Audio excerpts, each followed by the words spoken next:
युवा पीढ़ी गर्लफ्रेंड बनावे, बॉयफ्रेंड बनावे, जहर जैसे व्यसन करे, गंदे आचरण करे, भगवान पर श्रद्धा करे तो नरक जाओ, दुर्गति भोगो। अगरबत्ती लगाने से हमारा प्रारब्ध बदल जाएगा। इतनी बड़ी तपस्या है, पाप की और तूफान जैसा, पहाड़ जैसा, और अगरबत्ती के धुआं से पहाड़ उड़ाना चाहती, उड़ जाएगा क्या? पाप करते समय सोचते हैं भ्रूण हत्या, गर्भ हत्या, बलात्कार, चोरी चोरी, नाना प्रकार के पाप करोगे। जब वो फलीभूत होंगे तब श्रद्धा करो भगवान पे, अश्रद्धा करो भोगना पड़ेगा तुम्हें। अगरबत्ती लगाओ चाहे धूपबत्ती लगाओ, अवश्य में भोक्तव्यम कृतम कर्म शुभाशुभम। समझ में आ रहा है ना? ये इतना भजन करो कि अपने प्रारब्ध को विध्वंस कर दो, तब देखो। अरे 2-4 माला घुमा लिए, अगरबत्ती लगा, धूपबत्ती है, भगवान को धूपबत्ती चाहिए, भगवान को अगरबत्ती चाहिए। तुम्हारे अच्छे आचरण होने चाहिए। वर्तमान में अच्छे आचरण नहीं है। ईमानदारी से बोलो, जितने लोग बैठे हो, इस जन्म में अगर तुमको न्यायाधीश तुम्हारे कर्मों का आचरण का बना दिया जाए तो तुम कितना अपने को दंड दे सकते हो? खुद न्यायाधीश बन के देखो तुमने कितनी गलतियां की है और क्या दंड तुम्हें मिला। कुछ नहीं। भगवान की कृपालुता की तरफ देखते हो? नहीं देखते हो। अनंत जन्मों से मनमानी आचरण करते लोग चले आ रहे। अब जो उनका फल आता है, अब इस जन्म में 2-4 अगरबत्ती लगा दी और हमें भगवान पर श्रद्धा हो रही। नौजवानों रास्ता इसी बात का ना, डिप्रेशन में गए, कर ली, ये कर लिया, वो कर लिया, यही परिणाम है। अश्रद्धा का परिणाम यही है। तो अपने आचरणों को न देखो, भगवान को देखो। तुम चाहो कि हमें खूब पाप कर्म करे और इसके बाद जो है हमें भगवान आकर गले लगा ले, ऐसा होगा क्या? महाराज जी, एक कृष्ण का नहीं है ये, क्या हो आजकल क्या हो गया महाराज जी, अनुष्ठान नाम जब और कोई भी साधना नहीं है। बट जैसे मंदिर गए, मेरा पास हो जाओ प्रभु, पास हो जाऊं, पास नहीं हुए तो भगवान ने पास नहीं किया। पढ़ाई मत करो, भगवान पास कर दे। मैंने मांगा कि मेरा बच्चा ठीक हो जाए, ठीक नहीं हुआ तो अश्रद्धा हो गई भगवान से। क्या फर्क पड़ता है? आकाश के ऊपर थूको, कोई फर्क पड़ता है क्या?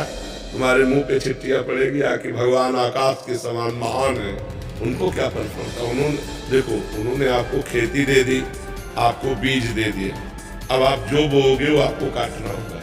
आपने पसंद किया बम्बूल, तो बम्बूल जगेगा उसमें बोया जो आपने। दाक्षवारा बोओगे तो दाक्षवारा, बोते हो बम्बूल, चाहते हो दाक्षवारा, ये कैसे मिलेगा?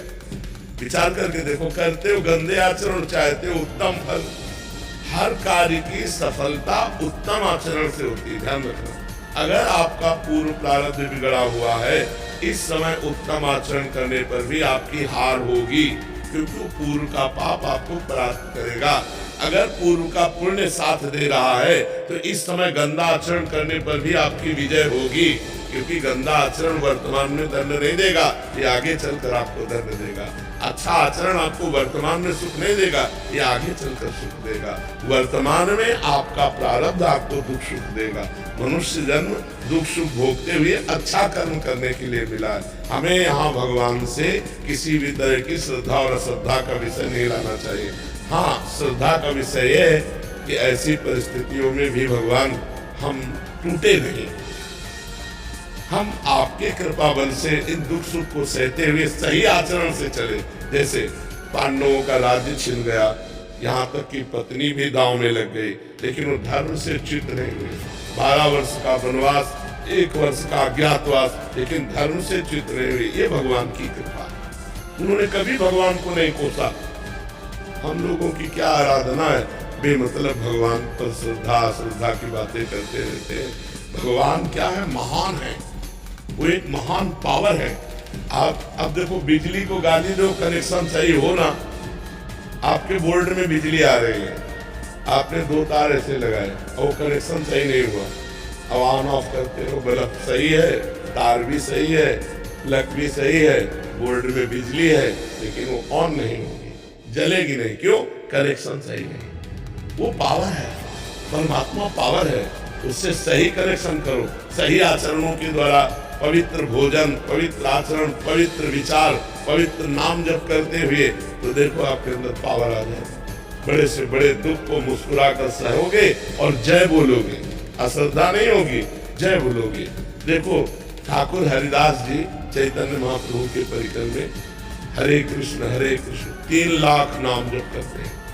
यवन बादशाह को काजियों ने भर दिया, उनको बंदी बना लिया गया और कहा गया कि आप यवन कुल में जन्मे हो, तो उनको सजा दी गई 22 बाजारों में कोड़े मार मार करके उनको मृत्यु दंड।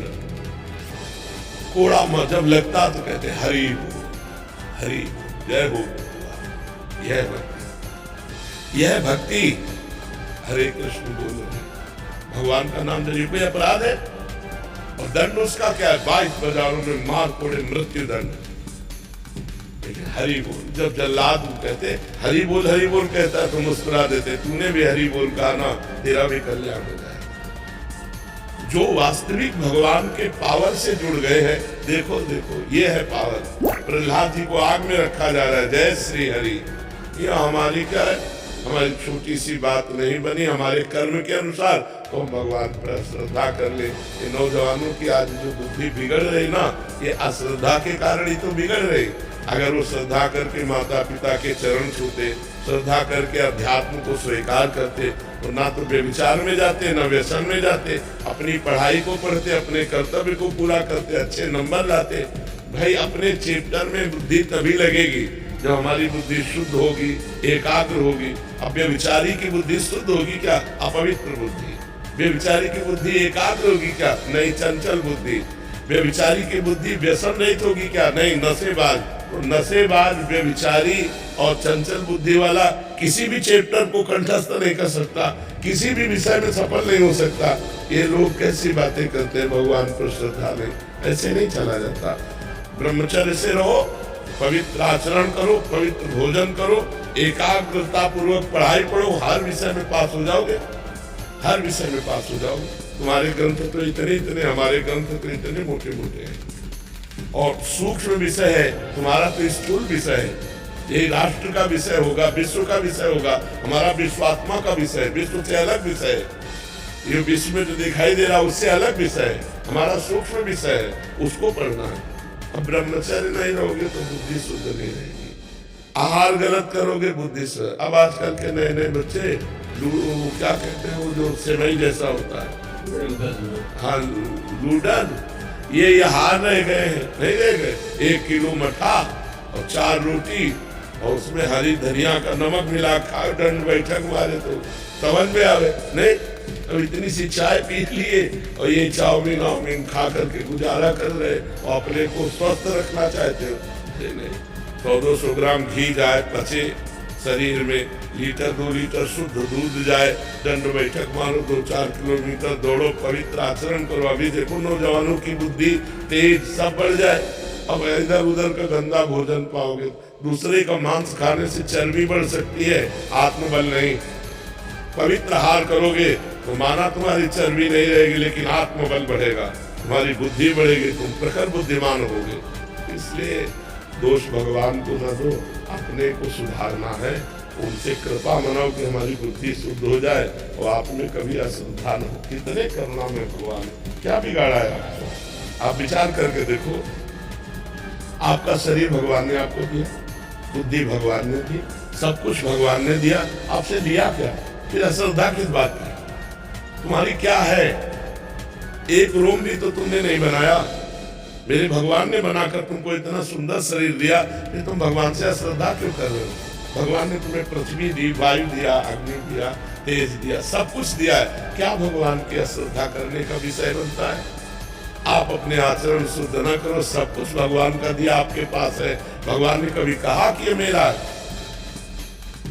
आप 100 रुपया भगवान को दोगे तो 1000 जगह कहोगे कि बिहारी जी में जाकर मैं चढ़ाया था और बिहारी जी ने हमारी बात नहीं सुनी। तुम सुनते हो भगवान की बात, सब कुछ दे यार भगवान ने। गीता जी में भगवान कहते हैं, भागवत जी में कहते हैं, तुम एक भगवान की बात न मानो तो तुम्हारी भगवान कैसे बात मान लेंगे? अभी भगवान की बात मानो, तुम्हारी बात भगवान मान लेंगे। बड़े बुरे से बुरे कर्म का भी तुम्हें दंड नहीं मिलेगा। अहम त्वं सर्व पापेभ्यो मोक्षयिष्यामि मा शुचा।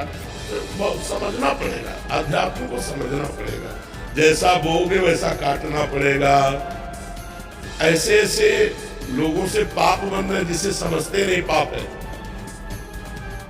पहले किया बेविचार और जब गर्भ रह गया तो बच्चे को झाड़ियों में फेंक दिया, कूड़े दाने में फेंक दिया। कितनी बच्चे बच्चियां ऐसे मिलते हैं जो कूड़े दानों में मिल रहे। मान लो जैसे गृहस्थी में भी है तो भ्रूण हत्या, गर्भपात, ये सब कितने भयानक भयानक पाप है। कोई बिरला ऐसी होगी, खुली बात कह रहा हूँ, कोई बिरला ऐसी माँ बहनों की जो गर्भपात न कराए, और फिर उसका दंड। गर्भस्थ शिशु की हत्या बहुत बड़ा पाप है। इसको